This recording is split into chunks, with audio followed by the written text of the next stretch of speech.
Yes चलिए, वो technical कुछ इशू आ गया था। तो again very very good evening.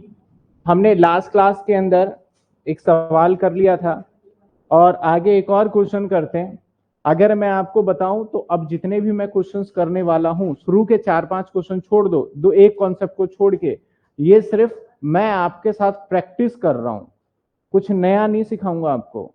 क्यों? क्योंकि सारे कॉन्सेप्ट ना हम ऑलरेडी डन कर चुके हैं। चलिए अब ठीक है, पता नहीं क्या इंटरनेट का इशू आ रहा बार बार। तो जितने भी बच्चे थे, मैं वही कहना चाह रहा था कि जो नए बच्चे हैं उनको इस क्लास में बेनिफिट नहीं मिलेगा, उनको पहले पुरानी वीडियो देखना पड़ेगा।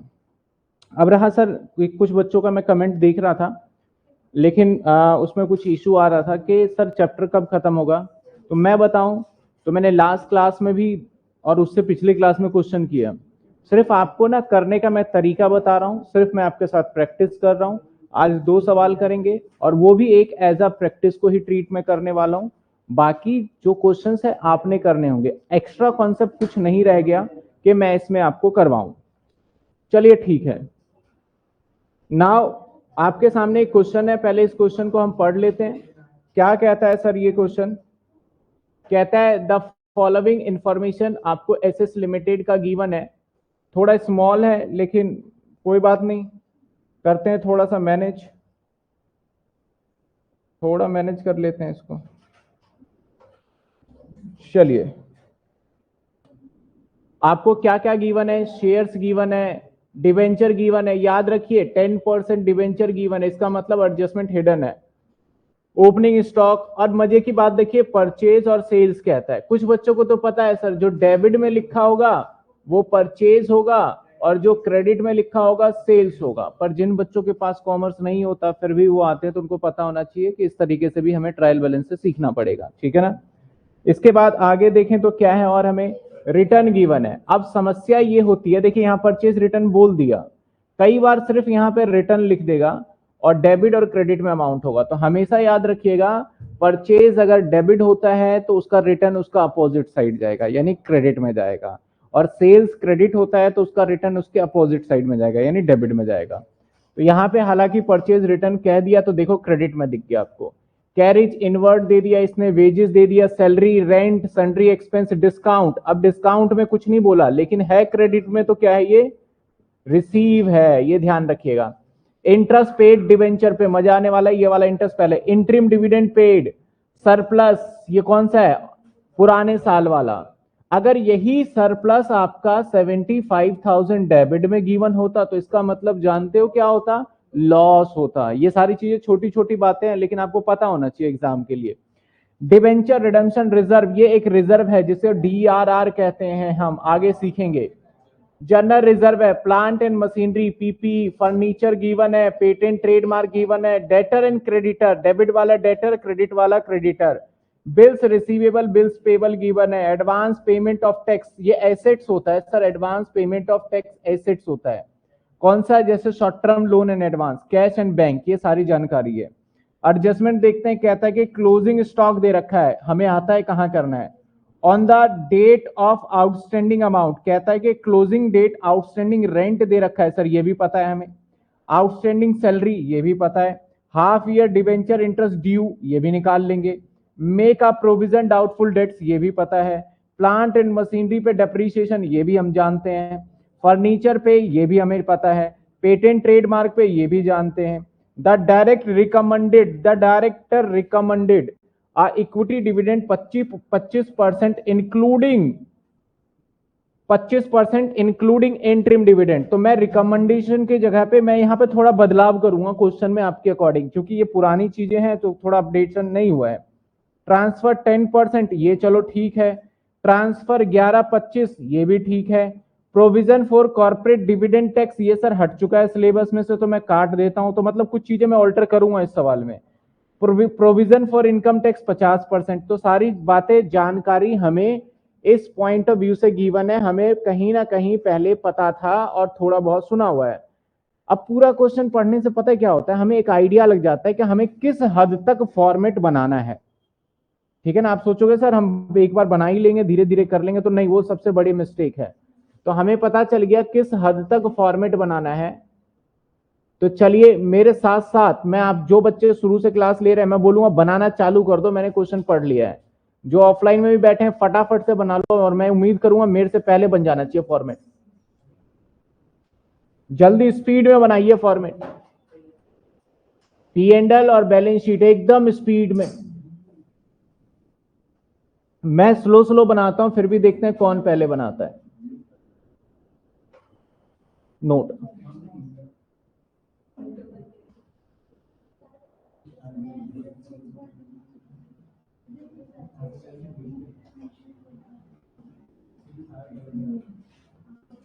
वन,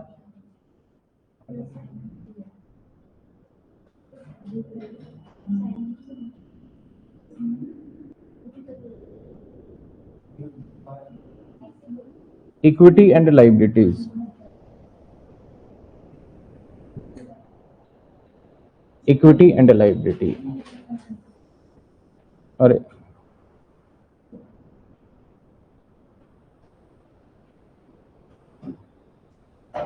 चलिए सर, इसके अंदर फर्स्ट शेयर होल्डर, साफ साफ लिखना है। देखो मैं भी साफ साफ लिख रहा हूं, और मैं चाहूं तो पहले ही एक बार फॉर्मेट को कॉपी कर सकता हूं, आप जानते हो इस बात को।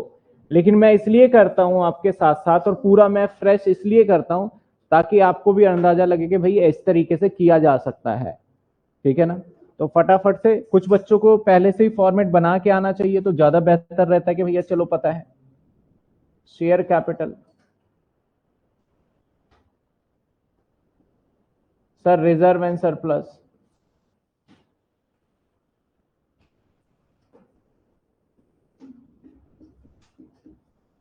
दो पार्ट हो गए। सर क्या इसमें नॉन करंट लाइबिलिटी आएगा? जी हां, डिवेंचर है।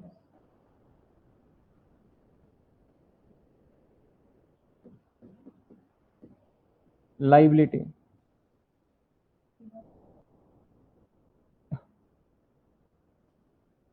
इसके बाद इसके अंदर आएगा A part long term borrowing, long term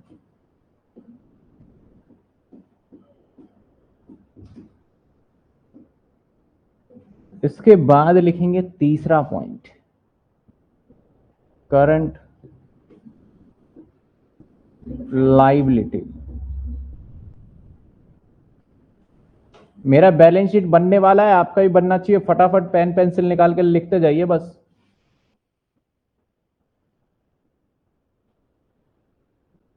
delay ना करें बिल्कुल भी।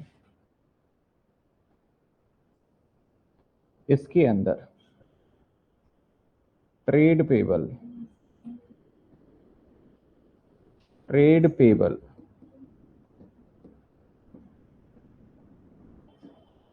अदर करंट,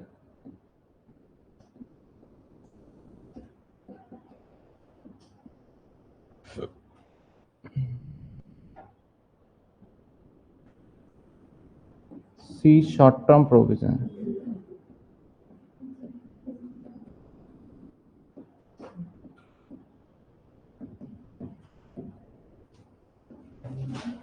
बस भाई बनने वाला है। Second, asset, first part non current assets,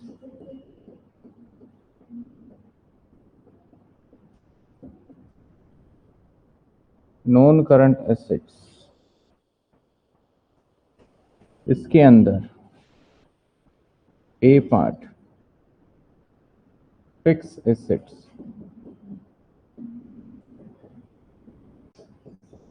और इसके अंदर भी एक डिवीजन है, प्रॉपर्टी प्लांट इक्विपमेंट, और दूसरा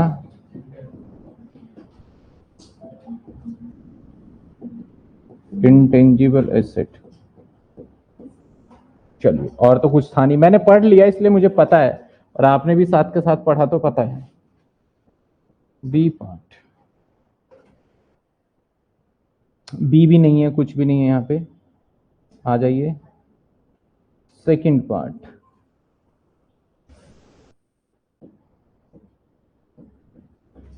करंट एसेट, ठीक है। करंट एसेट्स के अंदर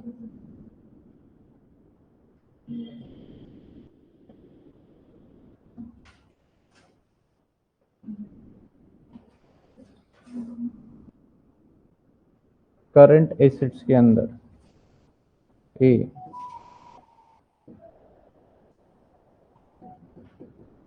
inventories, B trade receivable,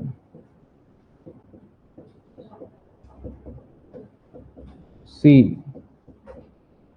cash and cash equivalent, D short term loan and advance, और ई अदर करंट एसेट। देखिए ये सारे जितने भी क्वेश्चन हैं मुझे बोलने की जरूरत नहीं है, आपको पता है ये एग्जाम में आए हुए हैं, और इनफैक्ट ये भी सवाल आया हुआ है एग्जाम में, तो इंपॉर्टेंट है नहीं है ये पता है।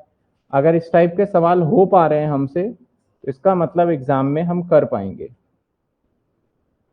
चलिए अब पी एंड एल भी बना ही लेते हैं लगे हाथ। अगले पेज पे स्टेटमेंट प्रॉफिट एंड लॉस, देख लो भाई मेरा फॉर्मेट बनने वाला है, क्या आपका बन गया? जिन बच्चों का बन गया बहुत अच्छी बात, जिनका नहीं बना वो भाई स्पीड बढ़ाओ, और जो बच्चे नए हैं वो तो पहले पुरानी वीडियो को देख के कवर करेंगे।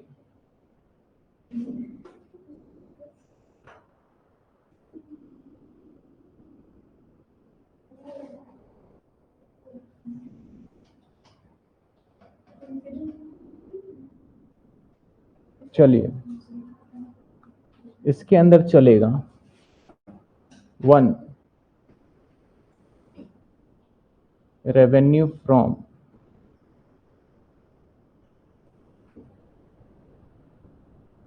2 other, 3 total, 4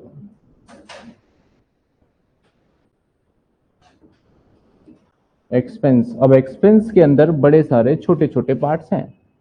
A purchase, B change in inventory, C बताओ क्या होता है? एम्प्लॉय, मेरे साथ भी बोलते रहना, बेनिफिट,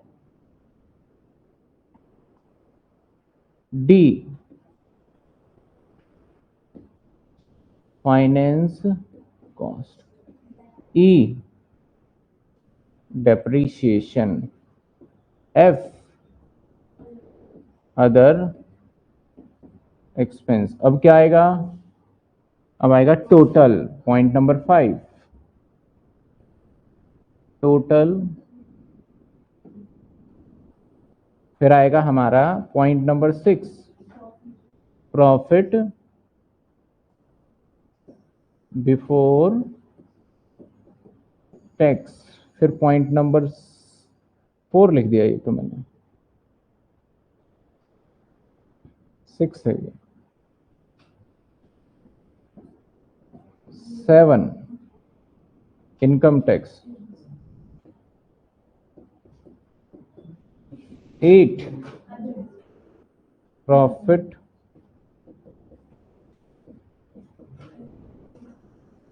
टैक्स। अब नोट्स भी बना लेते हैं, देखो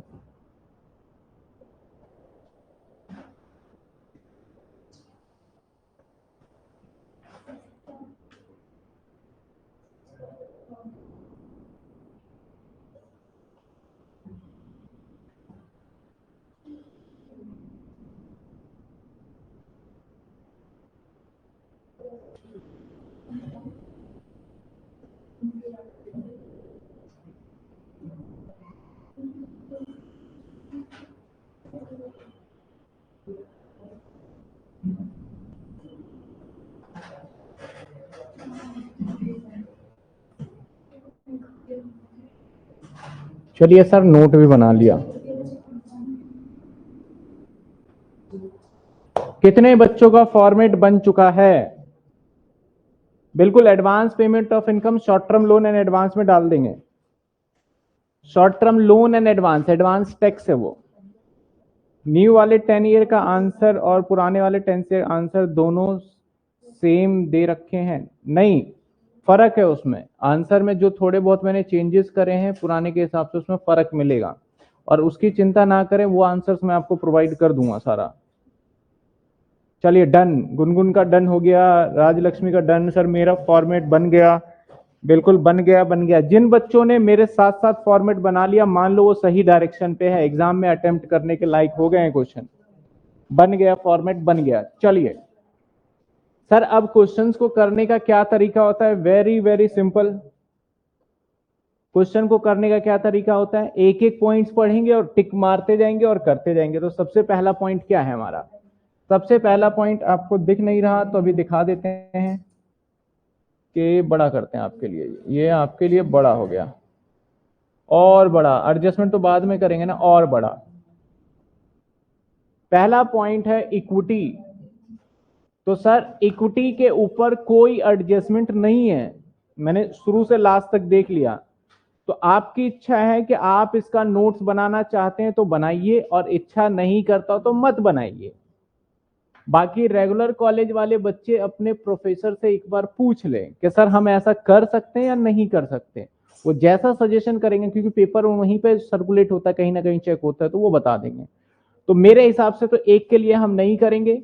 बाकी बना भी दोगे तो कोई बुराई नहीं है। तो मैं सीधा यहां लिखने वाला हूं 5 लाख रुपए। इसके बाद 10% डिबेंचर, ये भी अकेला है और कोई लोन नहीं है, तो लॉन्ग टर्म बोरिंग में लिख दूंगा मैं 10% डिबेंचर। और ये भी दे रखा है हमें 2 लाख। चलिए ये भी हो गया, ये भी हो गया। ओपनिंग स्टॉक, ये हमारा चेंजिंग स्टॉक का पार्ट होता है। तो हम एक नोट बना लेते हैं। सबसे पहले नोट, क्या नोट का नाम लिखेंगे? नंबर अभी नहीं। चेंज इन इन्वेंट्री, सबसे पहले ओपनिंग स्टॉक, और माइनस कर देते हैं हम यहां पे क्लोजिंग स्टॉक। बताइए ओपनिंग स्टॉक का वैल्यू क्या था? जिन बच्चे के पास 10 ईयर है निकाल लीजिएगा। ओपनिंग स्टॉक है हमारा 375, और ये किताब में भी इनफेक्ट क्वेश्चन है जहां तक मुझे याद आ रहा है, 375। चलिए जी, आ जाते हैं आगे। परचेज एंड सेल्स, तो purchase and sales, purchase return है तो इसके लिए तो बन जाएगा। सेल्स रिटर्न कहीं सवाल में दिखा नहीं तो डायरेक्ट आ जाएगा। तो सेल्स 14 लाख रुपए है, तो हम सीधा लिख लेते हैं सेल्स पहले 14 लाख रुपए, रेवेन्यू फ्रॉम ऑपरेशन 14 लाख। और एक नोट और बना लिया जाए सर, नोट परचेज, यहां पे लिखेंगे परचेज, और माइनस आएगा परचेज रिटर्न। परचेज बता दीजिए कितना है? 9,25,000। चलिए सर टिक मार कर ले। चलिए हो गया। परचेज रिटर्न है 50,000, परचेज रिटर्न 50,000। और इस काम के अंदर ना सबसे मेन पॉइंट क्या है? डिसिप्लिन। मैं अपने डिसिप्लिन को ब्रेक नहीं करता। मुझे पता है कि भाई क्या अमाउंट कहां लिखना है, उसके बाद मेरा मन कर रहा है कैरिज भी पता है, अदर एक्सपेंस का वेजिस वेजिस एक बार में कर दे, लेकिन मैं सिस्टमेटिक चलूंगा। अब आ गया कैरिज, तो कैरिज के लिए एक नोट बन जाएगा अदर एक्सपेंस का। हालांकि इसको 2 जगह मैंने बताया था, या अदर एक्सपेंस में डाल सकते हो या फिर परचेज में ऐड ऑन कर सकते हो। इसको चलो परचेज में ऐड कर देते हैं। परचेज में ऐड कहां करें बताओ? इस बार अदर एक्सपेंस में। चलिए अदर एक्सपेंस का बड़ा नोट बनता है, तो यहां लिख लेते हैं नोट अदर एक्सपेंस, और यहां पे है कैरेज। अमाउंट कितने का है? कितने?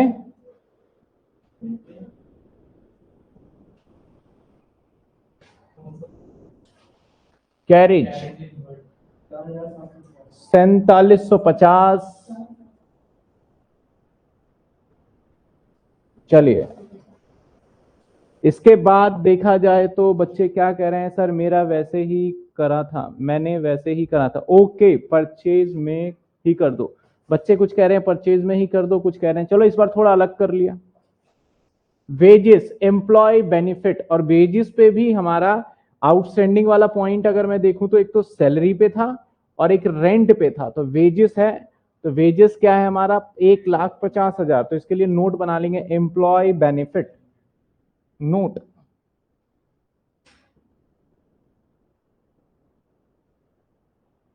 एम्प्लॉय बेनिफिट, क्या हो गया बेनिफिट। सर क्या है यहां पे, पहले वेजेस कितने रुपए था, 1,00,000। सर इस पे एडजस्टमेंट है, दैट्स वाई अंदर रख लेते हैं। और सैलरी देता है 37,500। एडजस्टमेंट जो कहता है वो पता है किस पे है, सैलरी के ऊपर है, और वेजेस पे नहीं था तो सैलरी के ऊपर है 37,500। 37,500। चलिए, टिक मार्क लगाया, नहीं लगाया, लगा लेते हैं। रेंट अदर एक्सपेंस का पार्ट है 20,000, इस पे एडजस्टमेंट है। रेंट थोड़ा नीचे या यहीं लिख लेते हैं और अंदर लिखेंगे 20,000। रेंट के बाद आ जाते हैं सन्ड्री एक्सपेंस 46,750, 46,750। तो सन्ड्री एक्सपेंस 46,750, 46,750। इसके बाद देखा जाए तो क्या है हमारा डिस्काउंट। अब डिस्काउंट को चेक करो कौन से वाला है, रिसीव, यानी अदर इनकम की बात है। अदर इनकम अकेला यही है तो हम एक ही लिख देंगे 15,000 रुपए में। अदर इनकम में कितने, 15,000। चलिए आइए, टिक मार्क लगाया, लगा दिया। डिबेंचर इंटरेस्ट ये किसका पार्ट है, फाइनेंस कॉस्ट का। इसके ऊपर चूंकि एडजस्टमेंट है, क्योंकि एडजस्टमेंट है इसलिए नोट बना लेंगे। क्या है हमारा फाइनेंस कॉस्ट, कितना दे रखा था, 10,000। हाँ, फाइनेंस कॉस्ट, एक मिनट, नोट फाइनेंस कॉस्ट। अब फाइनेंस कॉस्ट में इंटरेस्ट कितना है, इंटरेस्ट अमाउंट 10,000 है। इसके बाद क्या कहानी होगा हम देखेंगे बाद में। हाँ जी, आपका डिस्काउंट कहां जाएगा, डिस्काउंट क्योंकि क्रेडिट में है, इनकम है तो अदर इनकम का पार्ट माना जाएगा। ठीक है, अगले पॉइंट पे आ जाते हैं sir, interim dividend. Interim dividend क्या होता है हमारा, डिविडेंड जाता है हमारा, दिमाग लगाओ दिमाग लगाओ, रिजर्व एंड सरप्लस में से, प्रॉफिट में से माइनस होता है हमेशा इंट्रीम डिविडेंड। ठीक है ना, तो इसलिए मैं इंट्रीम डिविडेंड के लिए एक बना लूंगा सबसे बड़ा note, note reserve and surplus. इसमें सबसे पहले क्या लेते हैं, मैं अपने लैंग्वेज में लिख रहा हूं, फिर हम क्या ऐड कर देते हैं, लेकिन आपने पता है क्या लिखना है, statement profit and loss last year और statement profit and loss current year. मैं सिर्फ आपको याददाश्त दिलाने के लिए नया पुराना सिखा रहा हूं, ठीक है ना। तो सर इसके बाद इसमें से जो टोटल होता है यहां से माइनस होता है क्या, इंट्रीम डिविडेंड। कितने रुपए का था, इंट्रीम डिविडेंड कितने का है भाई साहब, बस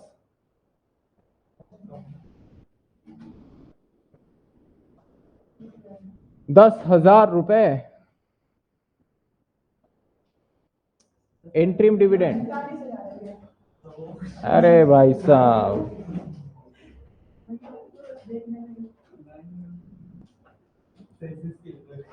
45,000 है ये, सही से देखो भाई, इसके बाद अगले पॉइंट पे जाएं तो सरप्लस पुराना प्रॉफिट 75,000 ये है पुराना प्रॉफिट 75,000। इसके बाद DRR ये भी रिजर्व एंड सरप्लस का पार्ट है 78,500, इसको थोड़ा दूर लिखेंगे DRR 78,500, 77 था 78 था 78,500। कुछ बच्चों को ना ये साइड वाला नहीं दिख रहा होगा, मैं दिखा दूंगा, चिंता मत करना। इसके बाद है जनरल रिजर्व 59,000, तो इसको तो हम अलग से भी लिखेंगे। इसके बाद थोड़ा गैप देके, नहीं यहीं पे जनरल रिजर्व GR कितना 59,000, ठीक है। जिनको नहीं दिख रहा ना साइड वाला, कुछ बच्चे बोलेंगे सर मेरा नहीं दिख रहा है, तो चिंता ना करो, मैं थोड़ा साइज रिड्यूस कर देते हैं, फिर आप नहीं तो फिर सोचते रहोगे कब दिखाएंगे कब दिखाएंगे। चलिए ठीक है, सवाल इतना आसान है ना, ये आसान का चैप्टर ही आसान है। ये भी हो गया, ये भी हो गया। प्लांट एंड मशीनरी, तो सर इसके ऊपर डेप्रिसिएशन है तो क्या बना लेना चाहिए, नोट। और नोट का नाम क्या होगा, note property plant and equipment. पहला पॉइंट है प्लांट एंड मशीनरी, कितने रुपए का है भाई साहब, 1,45,000, 1,45,000। इसके ऊपर एडजस्टमेंट है तो 3 लाइन छोड़ना है आपको। फिर है फर्नीचर, कितने का था 85,000, इस पे भी टिक मार्क लगा लेते हैं। पेटेंट, पेटेंट तो हमारा इसके ऊपर एडजस्टमेंट है, इसलिए एक बनेगा इनटेंजिबल एसेट्स, 24,000 का patent. Patent note,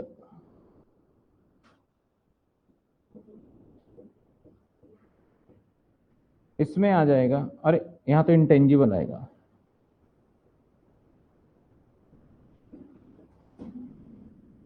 intangible asset. इसके बाद आएगा पेटेंट, कितने रुपए 24,000। चलिए सर, पेटेंट के बाद डेटर एंड क्रेडिटर, तो सर डेटर के ऊपर एडजस्टमेंट है और क्रेडिटर पे नहीं है, तो क्रेडिटर तो डायरेक्ट लिख देते हैं ट्रेड पेबल में, क्रेडिटर। और बिल्स रिसीवेबल बिल्स पेबल भी है, तो अब तो नोट बनाना पड़ेगा, अब नोट बनाना पड़ेगा। तो मैं यहां बना लेता हूं नोट, किसका, डेटर, ट्रेड पे, पहले ट्रेड रिसीवेबल,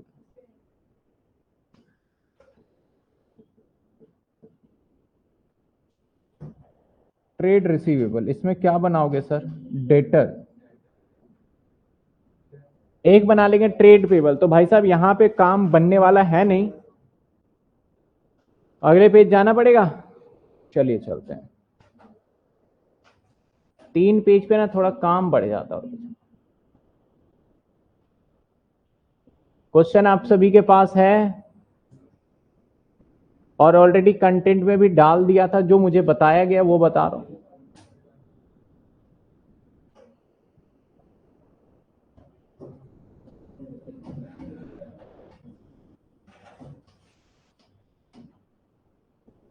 इतनी जगह की जरूरत नहीं पड़ेगी, फिर भी सेफ एंड साइड ले रहे हैं।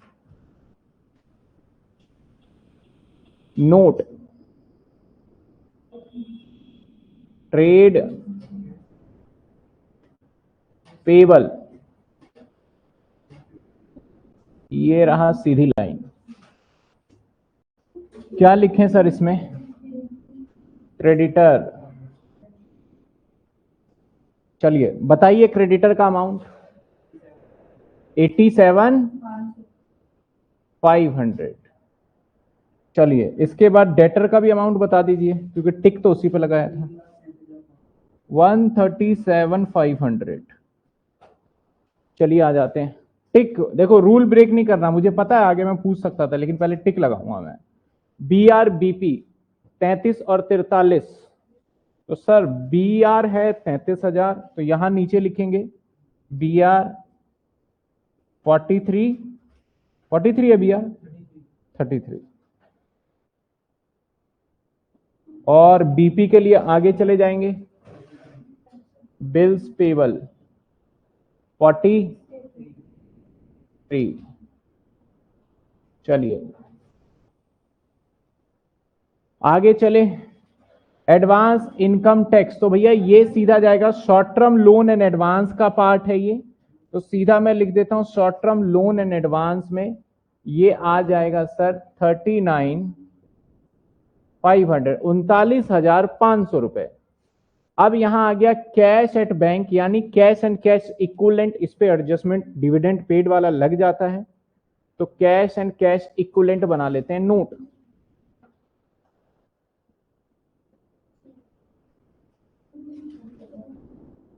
कैश एंड कैश इक्विवेलेंट, बताइए कैश कितना है? 4,30,000।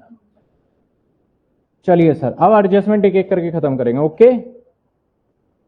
चलिए इसको ऊपर कर दें थोड़ा, चलो भाई चलो एडजस्टमेंट दिखाना है इनको।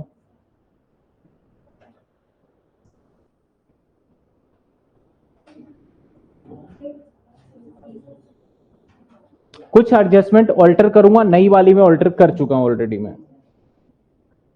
देखिए क्लोजिंग स्टॉक 4,40,000, तो एक तो आ जाता है हमारा इन्वेंट्री में अकेला, इसलिए 440, और दूसरा चेंज इन स्टॉक, तो चेंज इन स्टॉक में माइनस कर देंगे। सबसे पहले यही था 4,40,000 माइनस का, पहला एडजस्टमेंट डन जी done, first adjustment done. Second, on the closing date outstanding rent 4,000 and outstanding आपका सैलरी 4,500, तो एक और नोट बन जाएगा अदर करंट लाइबिलिटी, तो सबसे पहले रेंट में भी जोड़ देंगे और सैलरी में भी जोड़ देंगे। तो आ जाइए, रेंट अदर एक्सपेंस के अंदर होगा, तो ऐड आउटस्टैंडिंग रेंट, और सैलरी में जोड़ देंगे ऐड आउटस्टैंडिंग सैलरी। अब बता दीजिए आउटस्टैंडिंग सैलरी क्या है, रेंट कितना है और सैलरी कितना है? सैलरी 4,500 और रेंट, सही बताया? चलिए चेक करना बनता है, 4,000 और 4,500, ठीक है। और इसका एक और नोट बनेगा other current liability, other current liability note,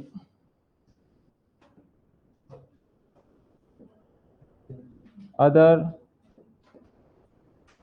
current liability, other current liability.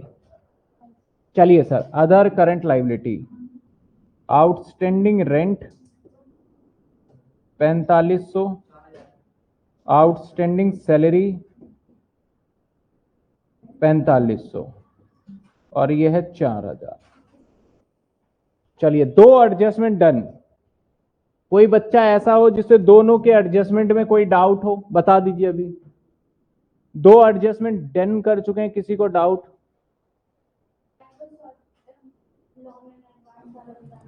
Loan, देखो आपका क्या है, एडवांस टैक्स है। एडवांस टैक्स का मतलब सरकार को अपने एडवांस में टैक्स जमा करना होता है।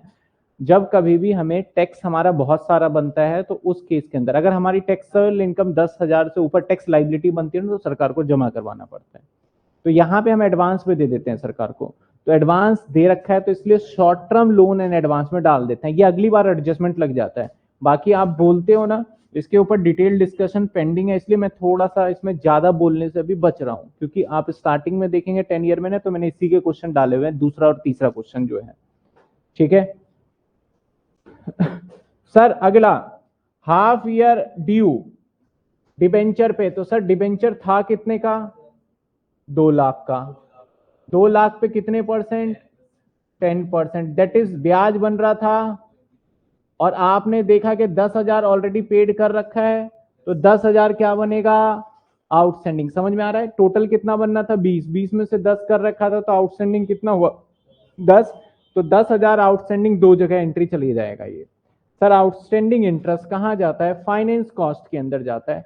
और फाइनेंस कॉस्ट कहाँ है हमारा, ये रहा, प्लस आउटस्टैंडिंग इंटरेस्ट। एक तो फाइनेंस कॉस्ट में चला गया, ये P&L में, एक लाइबिलिटी में भी जाएगा। और लाइबिलिटी में कहां जाएगा, other current liability, outstanding interest. Check करो यही लिखवाया था क्या, कुछ और लिखवाया तो नहीं था कहीं मैंने, चेक कर सकते हो। थोड़ी सी भी कंफ्यूजन आप नोट निकालिए, नोट के अंदर काफी हद तक मैंने कोशिश की है कि जो चीजें यूजुअली यूज होती है सब डाल दिया। बुक में ढूंढना पड़ेगा अंजलि, बुक में क्वेश्चन ढूंढना पड़ेगा, अभी मेरे को, मुझे भी नहीं पता, मेरे को याद है कि लगभग ऐसा क्वेश्चन देखा था।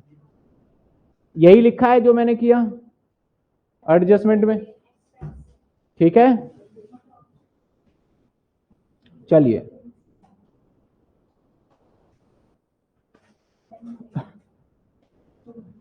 अगले पॉइंट पे आ जाते हैं, मेक प्रोविजन डाउटफुल डेट्स।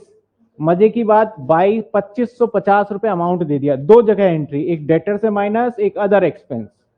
तो चलिए सर डेटर से माइनस करते हैं, डेटर से माइनस प्रोविजन 2250। दूसरा अदर एक्सपेंस में, अदर एक्सपेंस में प्रोविजन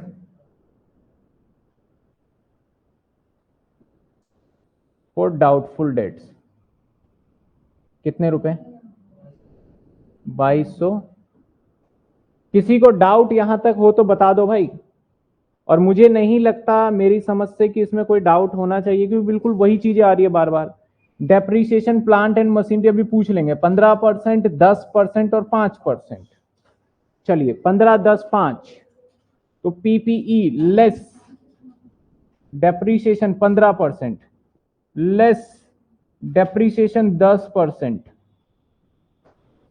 और ये कितना आएगा 21,750, और एक लेस डेप्रीशिएशन 5%, 1200, और ये तीनों चला जाएगा डेप्रीशिएशन में। तो एक नोट बना लेना चाहिए, नोट बना लिया, लो जी, depreciation, depreciation on plant and machinery 21,750, depreciation on furniture 8,500, depreciation on patent 1200 रुपए, ठीक है ना। फिर इन सभी को जोड़ के लिख देंगे, ठीक है। चलिए सर अगले पॉइंट पे आ जाते हैं, क्या लिखता है, कहता है, अब इसके अंदर मैं कुछ बदलाव करने जा रहा हूं, जिस बदलाव को आपको समझना है। कहता है द डायरेक्टर रिकमेंडेशन, इसे काट दिया गया है, अरे इसे काट दिया गया, नए वाले 10 ईयर में ऑलरेडी मैंने शायद काट दिया हो इसे, है तो और भी कुछ चीजें काटी होगी। डायरेक्टर रिकमेंडेशन की जगह पे द डायरेक्टर चल जाएगा, वैसे रिकमेंडेशन ऐसा नहीं है। कहता है equity dividend 25% including interim dividend. कहने का मतलब है भैया इक्विटी पे जो डिविडेंड दिया जाएगा वो 25% दिया जाएगा। अभी बताते हैं ट्रेड पेपर, इक्विटी पे जो डिविडेंड दिया जाएगा इसे मिटा देते हैं, 25% दिया जाएगा। तो सर इक्विटी जो था हमारा, कितना था इक्विटी, 5 लाख, और 5 लाख पे मैंने अनाउंसमेंट कर दिया 25% डिविडेंड, दैट इज 1,25,000, जिसमें से हम पहले ही डिविडेंड पेड कर चुके हैं कुछ। कहता है इंक्लूडिंग इंटरिम डिविडेंड, यानी जो पहले दिया है उस सबको मिला के 1,25,000 होगा। समझना बात को, इसका मतलब सर यहां से माइनस आप पहले से ही इंटरिम डिविडेंड दे चुके हो। कितने का दे चुके हो सर इंटरिम डिविडेंड, देखो ना कितने का दे दिया है, देखो इधर आपने कितने का दे दिया है, कितने का, 45,000। इसका मतलब सर 80,000 रुपए का और डिविडेंड देना है फ्रेश, 80,000 रुपए का और डिविडेंड देना है फ्रेश। इस एडजस्टमेंट को एक बार मैं यहां पे कुछ बात करना चाहूंगा, सभी जवाब देंगे। मेरा इक्विटी शेयर कैपिटल है, मान लेते हैं 10 लाख। डिविडेंड जो देना है, मान लो देना है मेरा 15%, और इंटरिम डिविडेंड है मेरा 50,000। मुझे बताइए कि डिविडेंड जो है वो कितना होगा। कौन बच्चा बताएगा डिविडेंड कितना पेड होगा? इंटरिम डिविडेंड मैंने लिख दिया है, कितना लिखा है? 50,000। कौन बताएगा डिविडेंड कितना पेड होगा?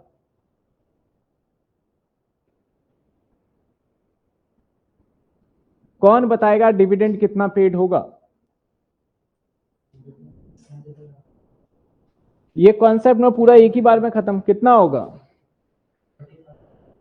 एक बच्चा बोल रहा है 3500।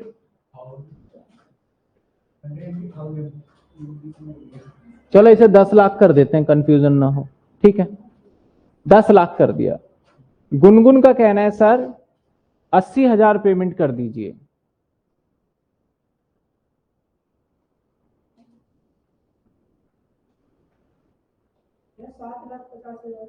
ओहो, 7,50,000। कंपनी तो डुबा दी आपने।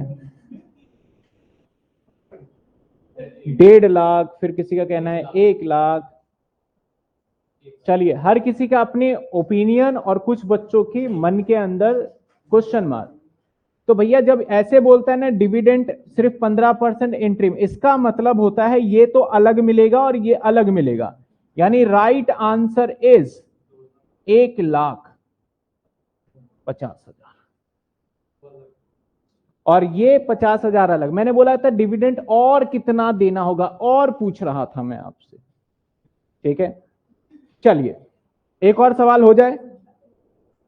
एक और सवाल हो जाता है। चलो, मैं यहां पे सिर्फ आपका कॉन्सेप्ट बिल्डअप कर रहा हूं। मान लीजिए equity share capital again 10 lakh का है। इंटरिम डिविडेंड मैंने दे रखा है 50,000 का, और डिविडेंड पेड है, dividend paid 15% excluding interim dividend. तो मुझे बताइए और कितना डिविडेंड देना होगा?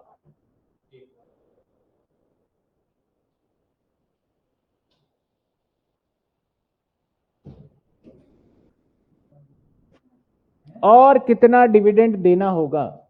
भाई जितने बच्चे लाइव है फटाफट जवाब दे दीजिए बस। गुनगुन कहती है 1.5 लाख, हिमांशु 1 लाख, सार्थक 1.5 लाख।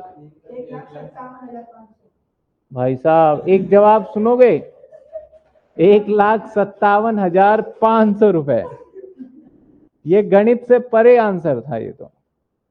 1.5 लाख, 1.5 लाख, 1.5 लाख। जी हाँ, सही जवाब है 1.5 लाख। मैंने कहा कि जो मैं 15% डिविडेंड पेड करूंगा एक्सक्लूडिंग इंटरिम डिविडेंड। एक्सक्लूडिंग मतलब ये वाला तो मिलेगा, इसके अलावा 15% मिलेगा। इसका मतलब सही जवाब कितना होगा? 1.5 लाख रुपए। सही जवाब कितना होगा? 1.5 लाख, जिन बच्चों ने दिया। एक और पॉइंट, चलिए एक और पॉइंट। अब देखते हैं कौन बच्चा कामयाब होता है। मैंने कहा equity share capital that is 10 lakh, interim dividend that is 50,000, और dividend paid 1 lakh including interim dividend. Including interim dividend. तो बताइए और कितना डिविडेंड पेड करूंगा? और कितना डिविडेंड पेड करेंगे?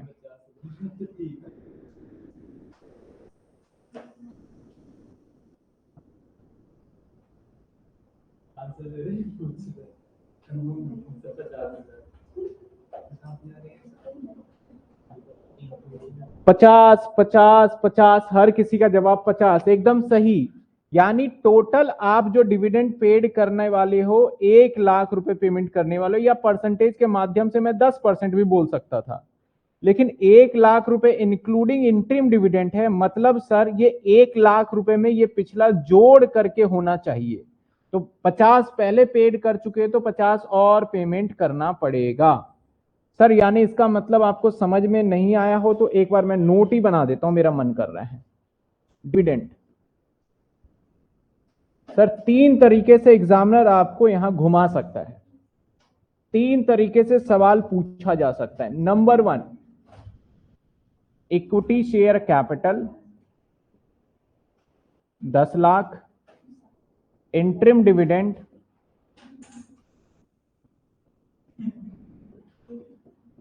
1 लाख, और मैंने कहा डिविडेंड पेड या final dividend 15%। Answer extra dividend मतलब और, एक्स्ट्रा का मतलब और, एक्स्ट्रा डिविडेंड आंसर आएगा 1.5 लाख रुपए। Second point, equity share capital 10 lakh,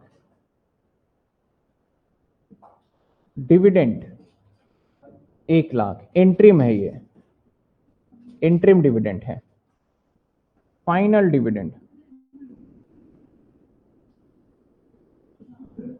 final dividend 15% excluding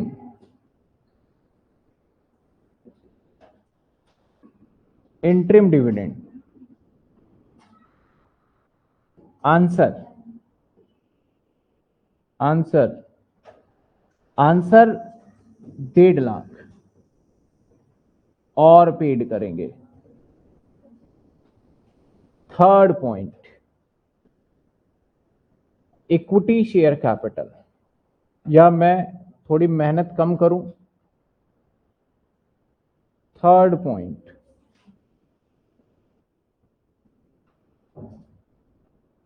same question, तो सर आंसर सेम, बस एक शब्द को चेंज।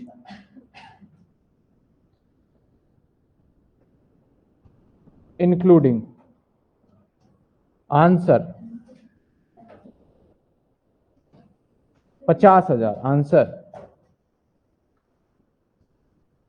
क्योंकि एक पहले पेड कर चुके हैं। तो भाई साहब ये मैंने देखो यहां पे लिख भी दिया, आप आराम से नोट भी कर लेना। अब मेरे सवाल का जवाब क्वेश्चन वाला कर सकते हैं हम। यानी यहां पे कुछ ना बोला जाए तो मान लो भैया अलग से तो देना ही देना है, जहां पे एक्सक्लूडिंग बोल दो तब भी अलग से देना ही देना है, जहां इंक्लूडिंग बोला हो तो वहां एडजस्टमेंट माइनस प्लस करके करते हैं। तो मेरे वाले सवाल में भैया आप मुझे बताइए, कहता है कि 25% डिविडेंड पेड करेंगे और इंक्लूडिंग इंटरिम डिविडेंड की भी बात कर रहा है। तो मैंने यहां पे सवाल के अंदर यहां मिटा देता हूं मैं। अब मुझे जवाब दीजिए कि मैं कितना पे करूंगा। मेरा equity share capital sir 5 lakh है और इसके ऊपर 25% डिविडेंड है, दैट इज हमारा बनेगा 1,25,000।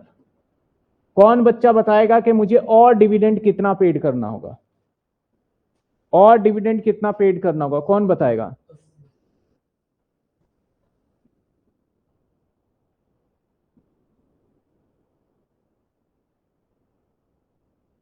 बताइए। सवाल आपके सामने, मैं हट जाता हूं। 80,000, 80,000, 80,000, 80,000 और 80,000, यानी ज्यादा से ज्यादा बच्चों को समझ में आ गया क्या करना है 80,000। इसलिए सिर्फ इतने छोटे से पॉइंट के लिए हमने थोड़ा सा समय लगाया, लेकिन क्लियर हो गया। यानी सर 80,000 की एडजस्टमेंट लगानी होगी, 80,000 और पेड करना होगा, तो 2 जगह एंट्री जाएगा एडजस्टमेंट वाले का। कहां? एक तो रिजर्व एंड सरप्लस से माइनस एंड कैश इक्विवेलेंट से माइनस। 10 ईयर के अंदर थोड़ा एरर है यहाँ पे। क्या एरर रह गया कि मैंने शॉर्ट टर्म प्रोविजन में दिखा दिया, ठीक है। तो ये चला जाएगा रिजर्व एंड सरप्लस में। 80,000 आपने बता दिया तो अब मैं कुछ कर ही नहीं रहा, लेकिन फिर भी कुछ बच्चे सोच रहे होंगे कैसे जवाब दिया 80,000। तो भैया 45,000 इंटरिम डिविडेंड माइनस कर दो, इंटरिम डिविडेंड। इस तरीके से सारे बच्चों ने जवाब दिया 80,000। तो चलिए सर इसके 2 जगह ट्रीटमेंट, 2 जगह कहां कहां ट्रीटमेंट। एक माइनस हो जाएगा रिजर्व एंड सरप्लस में से डिविडेंड, कितने रुपए? 80,000। दूसरा कैश एंड कैश इक्विवेलेंट में से आ जाइए sir, cash and cash equivalent minus 80,000। लीजिए जी, एडजस्टमेंट डन। अगले एडजस्टमेंट की तरफ चलते हैं। एक पेज बीच में एक्स्ट्रा आ गया ना। अगले एडजस्टमेंट की तरफ चलते हैं। कहता है 10% ट्रांसफर करना है जनरल रिजर्व में, ये तो सबसे लास्ट में होगा, है ना। ट्रांसफर 11,525 डीआरआर रिजर्व में, 11,525 डिवेंचर रिडम्पशन रिजर्व में ट्रांसफर करना है। तो क्या करें सर? सेम जैसे जनरल रिजर्व वाला पॉइंट होता था वैसे ही करेंगे। तो मैं यहां से माइनस कर दूंगा सर डीआरआर कितने, 11,525 रुपए। और सर डीआरआर के अंदर वापसी से, अरे, और सर मैं डीआरआर में वापसी ऐड कर दूंगा,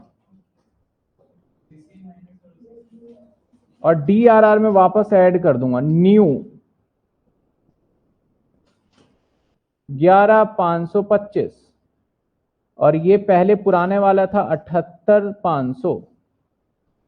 तो कुछ बच्चे ये ना सोचे कि हम ये कंटिन्यू है, ये तो यहीं खत्म, इसकी कहानी ऊपर वाले की खत्म, नीचे वाले की अगली। यानी जैसे जनरल रिजर्व यहां से माइनस करते थे, फिर वापस जीआर में ऐड कर देते थे। सेम डीआरआर की बात बोला तो डीआरआर फिर यहां से माइनस करेंगे और वापस यहीं ऐड हो जाएगा। ये रिजर्व का पैसा होता है जो हमें प्रॉफिट में से निकाल के रिजर्व में डालना है। तो भैया यहां से यहां तक का जो एरिया है ना, ये एरिया ये प्रॉफिट है, इससे निकाल दिया, और ये रिजर्व बनाए जा रहे हैं तो इसमें डाल दिया। सीधी सी बात। इसको थोड़ा और क्लीन करने के लिए मैं अलग कर देता हूं थोड़ा। चलिए सर, प्रॉफिट एंड लॉस तो सबसे लास्ट में होगा ना। कहता है कॉर्पोरेट डिविडेंड टैक्स, नए वाले में ये हटा दिया गया है क्योंकि था ही नहीं। पुराने वाले बच्चों को दिखेगा तो इसे काट दें, कॉर्पोरेट डिविडेंड टैक्स काट दें इसे। तो मैं उन सभी बच्चों को कहना चाहूंगा कि भैया सिलेबस इतनी जल्दी जल्दी रिवाइज कर रहे हैं डीयू वाले, चलो कोई नहीं, आपको पता तो चल गया। नए वाले में है क्या, चेक करके बताओ। नए वाले में हटा दिया हमने, पुराने वाले में था तो पुराने वाले बच्चे परेशानी, बस इसी चैप्टर में बदलाव है और बाकी किसी चैप्टर में है। कहीं सोचे यार पुराना ले लिया क्या करेंगे अब, सिर्फ इसी चैप्टर में चेंजेस है और किसी में नहीं है।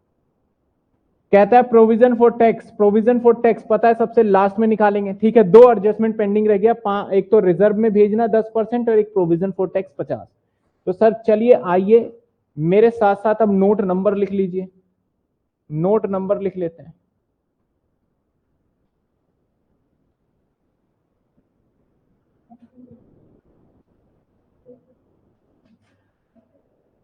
नोट नंबर लिख लेते हैं सर।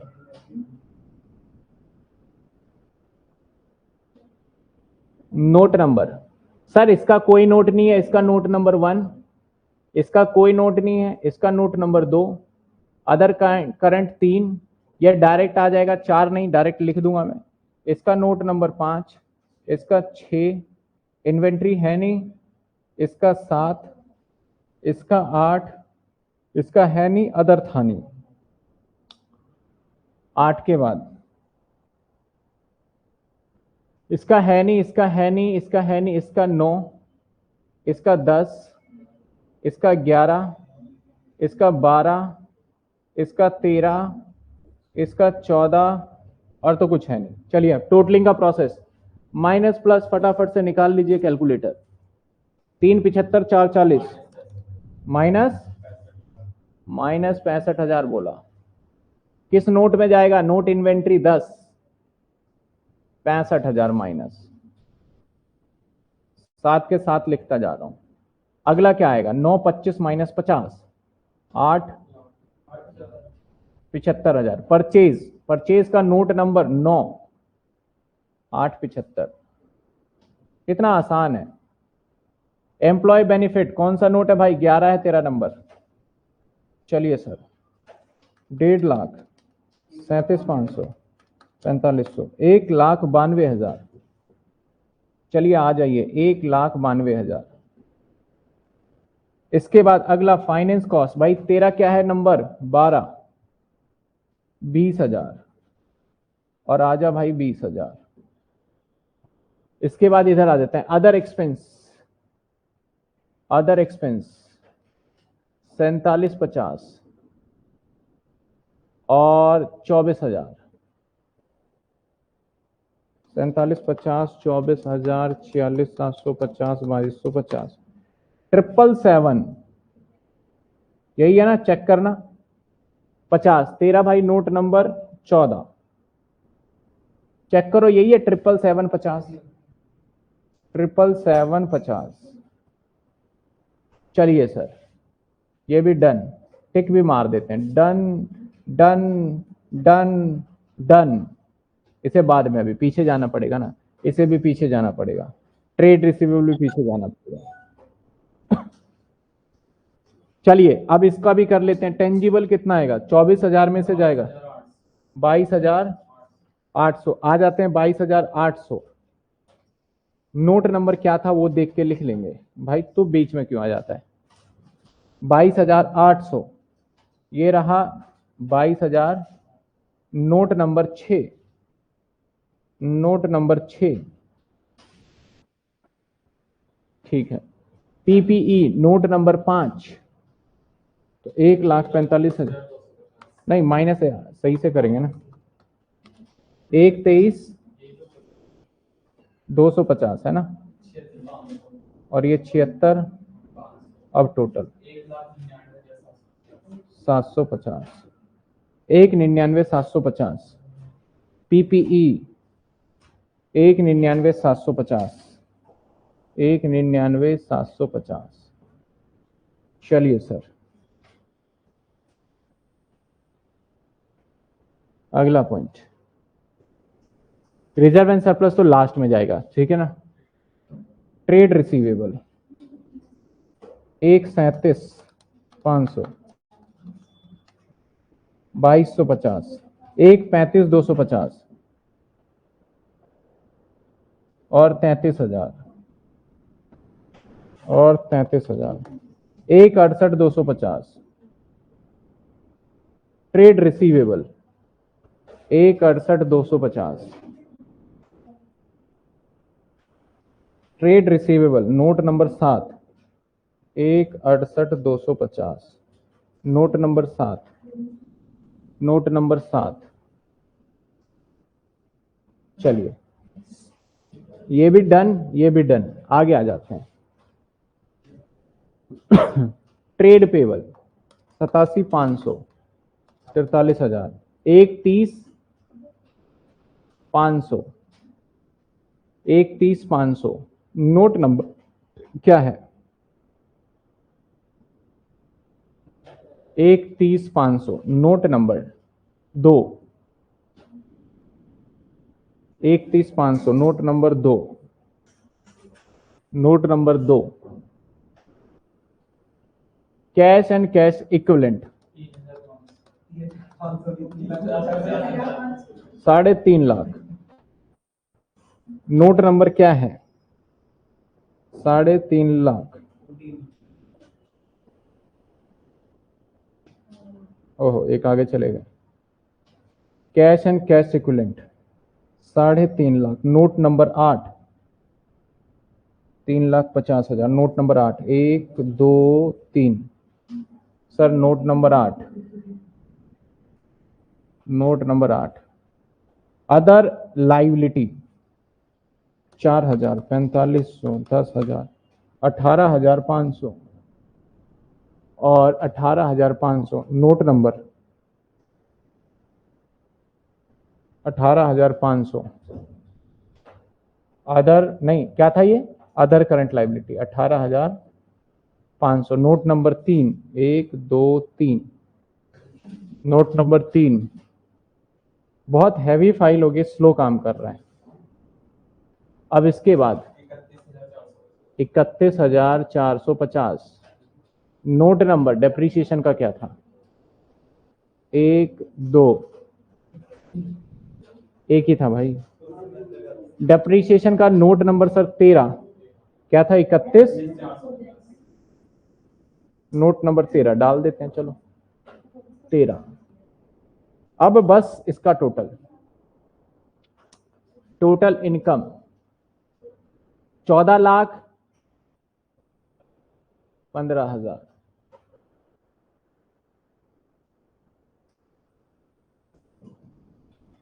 अरे ये क्या आ गया? चलिए भाई यहाँ क्या हो गया,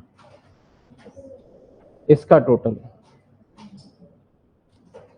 875 minus 65,000 plus 192 plus 20 31,450 1 2 3 50 11,31,200 minus 14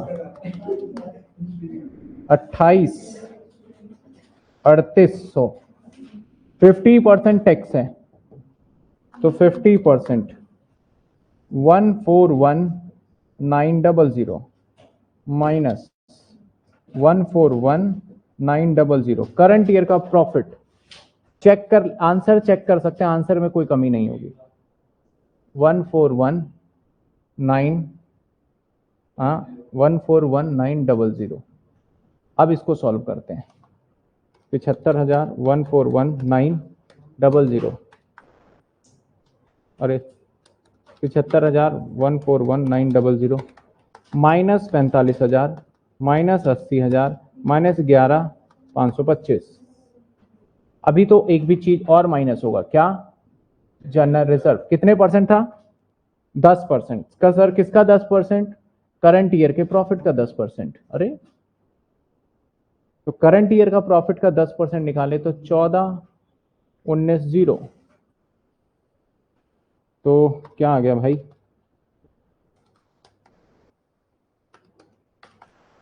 45।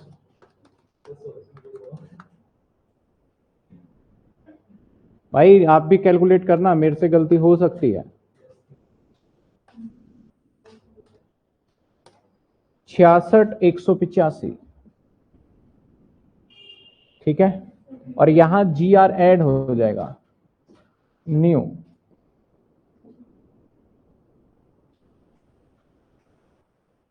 59,000 plus 14,190 43,190 पर 73,190 78,500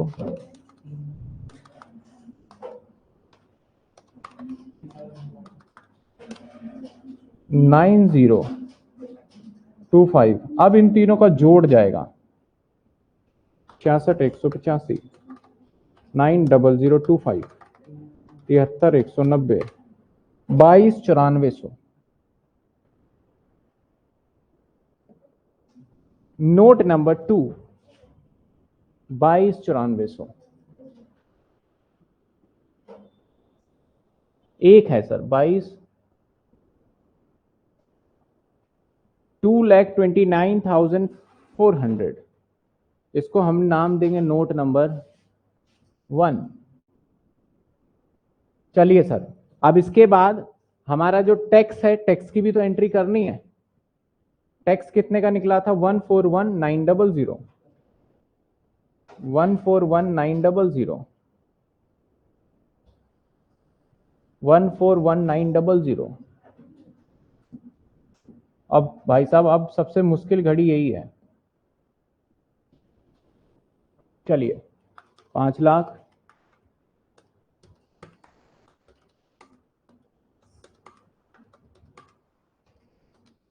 ये आ गया 12 20 300।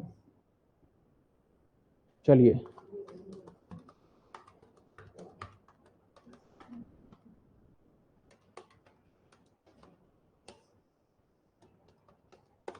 12 20 और इसमें लड़ाई में हम जीत गए।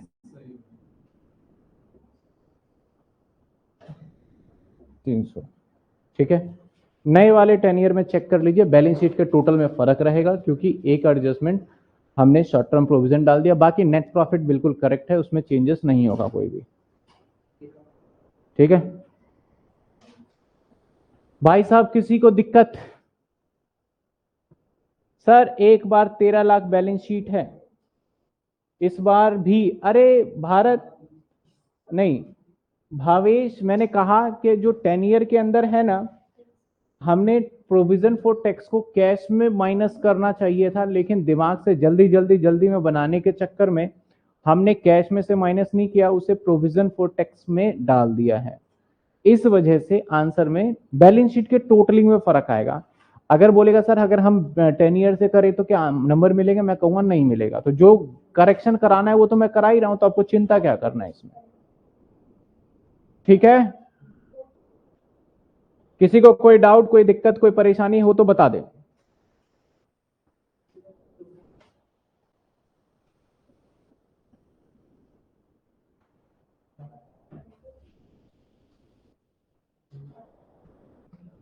कह रहे हैं सर 2550 होगा provision for other expense, provision में 2550 होगा।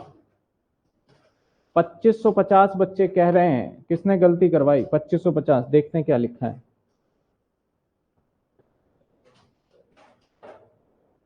ये देखो, एक बच्चे ने देखो गलती पकड़ ली, सर ये 2550 होगा।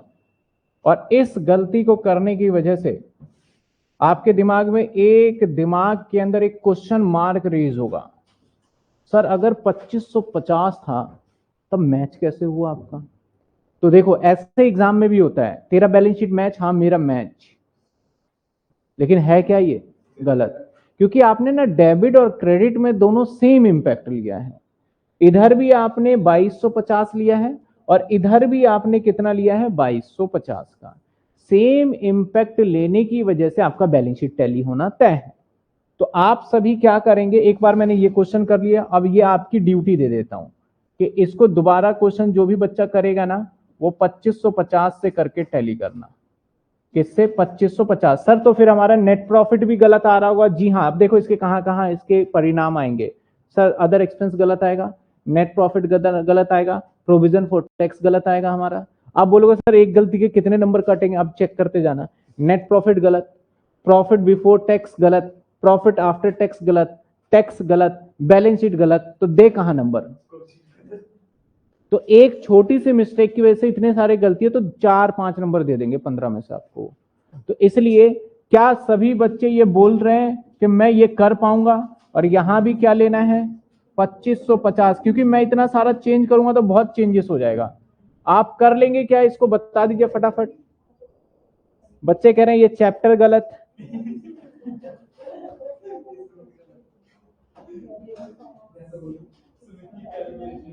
भावेश कह रहा था मैं बहुत देर से बता रहा था, आप देख ही नहीं रहे थे। अच्छा, कमेंट इतने सारे आते जा रहे थे, ऊपर ऊपर जा रहा था।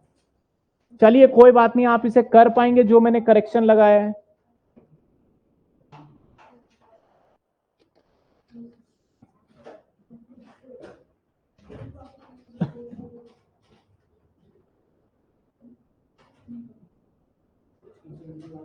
चलिए ठीक है, डन। एक और सवाल देखें।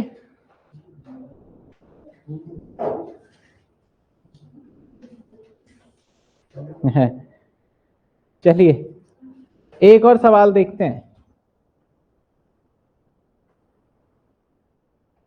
आपके सामने अगला सवाल,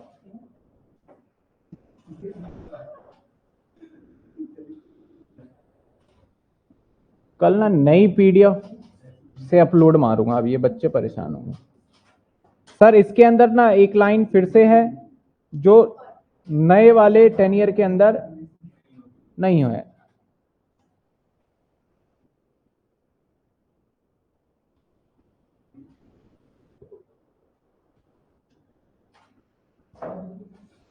देखिए सवाल में क्या कहता है, फटाफट देखते जाते हैं।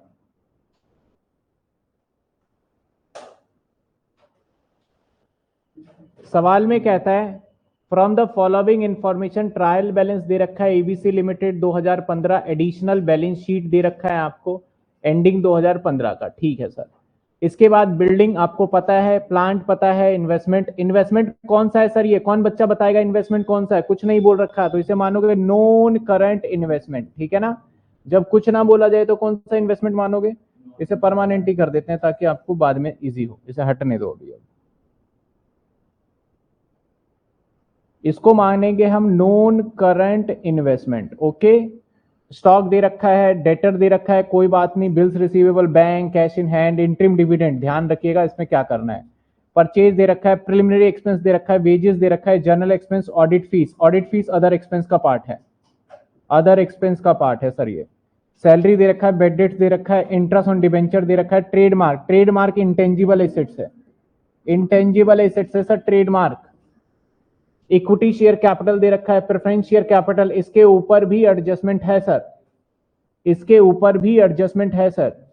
सरप्लस दे रखा है, बीपी, क्रेडिटर, जीआर, सेल्स दे रखा है, प्रोविजन फॉर डाउटफुल डेट्स पुराने वाला दे रखा है, इंटरेस्ट ऑन इन्वेस्टमेंट दे रखा है सर, यानी जो ये इन्वेस्टमेंट था उसके ऊपर हमें ब्याज मिला है। तो सर ये किसका पार्ट है? अदर इनकम का पार्ट है। कहीं जाके फाइनेंस कॉस्ट में मत डाल देना इंटरेस्ट देखते ही, ये इनकम है तो किसका पार्ट है सर? अदर इनकम का। डेप्रीशिएशन लगेगा बिल्डिंग के ऊपर, बड़ी सीधी सी बात है, प्लांट पे कोई समस्या नहीं है। राइट ऑफ प्रिलिमिनरी एक्सपेंस, अब कहता है राइट ऑफ प्रिलिमिनरी एक्सपेंस, अब यहां पे 1/4 2/4 ऐसा कोई शब्द नहीं बताया, तो इसका मतलब सारा का सारा आपका एक्सपेंस चला जाएगा अदर एक्सपेंस में, सारा ये चला जाएगा अदर एक्सपेंस में। अब नॉन करंट एसेट्स के, अदर नॉन करंट एसेट्स में जो लिखने का मैंने बताया था वो नहीं आएगा। देखो यहां पे लिख रखा है प्रिलिमिनरी एक्सपेंस, कहां गया भैया? ये रहा, ठीक है। 12% debenture issue by the company 1 अक्टूबर को, 12% debenture issue by the company 1 अक्टूबर को, अक्टूबर से यानी 6 महीने का ब्याज बनता है। और डिवेंचर कितना था सर? 10 लाख। कितने परसेंट? 12%। कितने महीने? 6 महीने। तो देखा जाए ब्याज कितना बनेगा सर? 60,000, जिसमें से ब्याज ऑलरेडी पेड कर रखा है आपने, कितना? 60,000। इसका मतलब कोई भी इस पे एडजस्टमेंट, बताओ बनेगा नहीं बनेगा?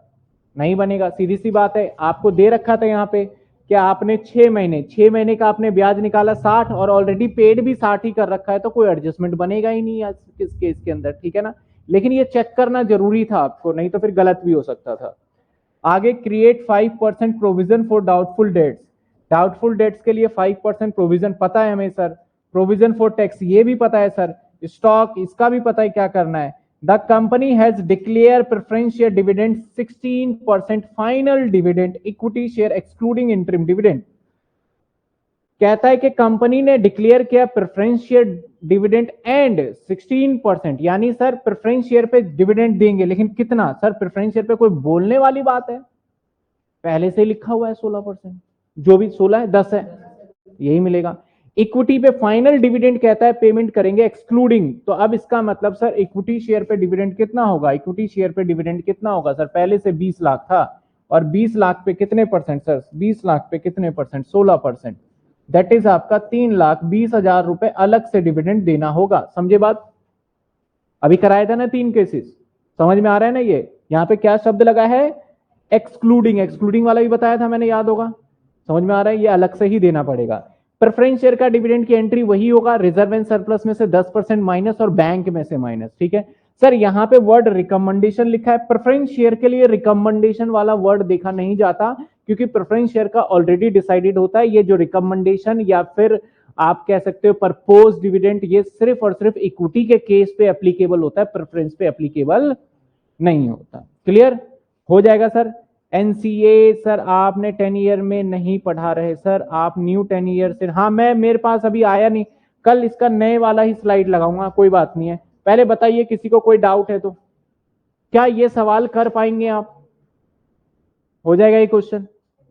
देखो मैं करूंगा 1 घंटा और लगेगा, बेटर है कि मैं आपको ये समझाता जाऊं। हो जाएगा सवाल? बच्चे ने, गुनगुन ने कहा कि सर 12,20,000 मैच हो रहा है बैलेंस शीट प्रीवियस क्वेश्चन की। ओके लिख लो भाई, 12,20,000 कर लिया बच्चे ने क्वेश्चन। लास्ट पॉइंट सर करवा दीजिए सर, लास्ट पॉइंट रिपीट कर देते हैं। Last point, last point, last point, last point देखिए, मैं मिटा दूं यहां से,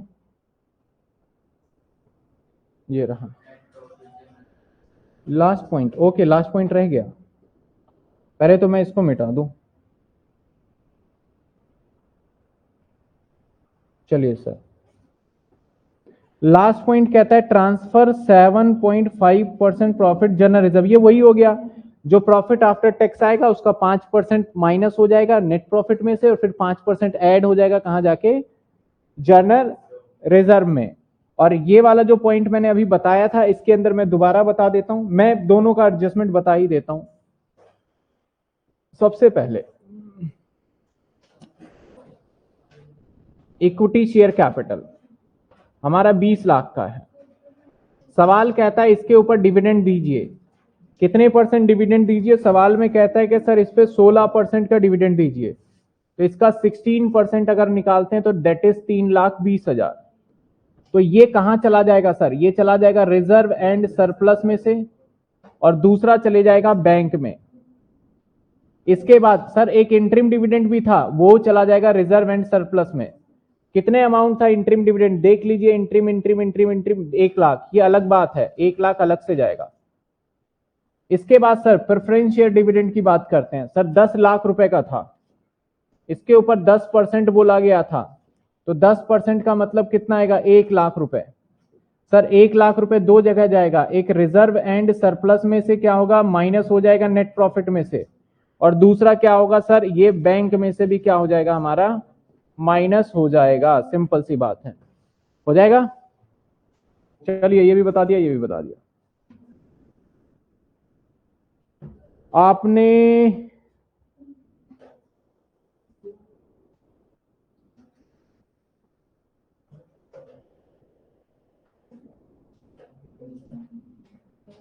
पता नहीं मेरा 12-20 आ रहा है, बस अदर एक्सपेंस में जाएगा, प्रिलिमिनरी एक्सपेंस। 10 ईयर से नहीं हो पाएगी मैच, 10 ईयर से कोई भी बैलेंस शीट मैच नहीं होगा, उसको मैं करेक्ट करके बता दूंगा हर 10 ईयर का क्या बैलेंस शीट होगा, ध्यान रखना इस बात को। और बहुत जल्दी मैं उसके सही आंसर वाले जो है ना, मैं उसके पीडीएफ आपको प्रोवाइड करूंगा, टेंशन खत्म। सही आंसर वाले मैच करके ना फिर मैं करेक्शन लगा रहा हूं, और फिर मैं उसको पीडीएफ प्रोवाइड कर दूंगा, विद इन अ वीक कर दूंगा आपको सही आंसर। नहीं इसमें भी गलत हो गया थोड़ा सा, हाँ।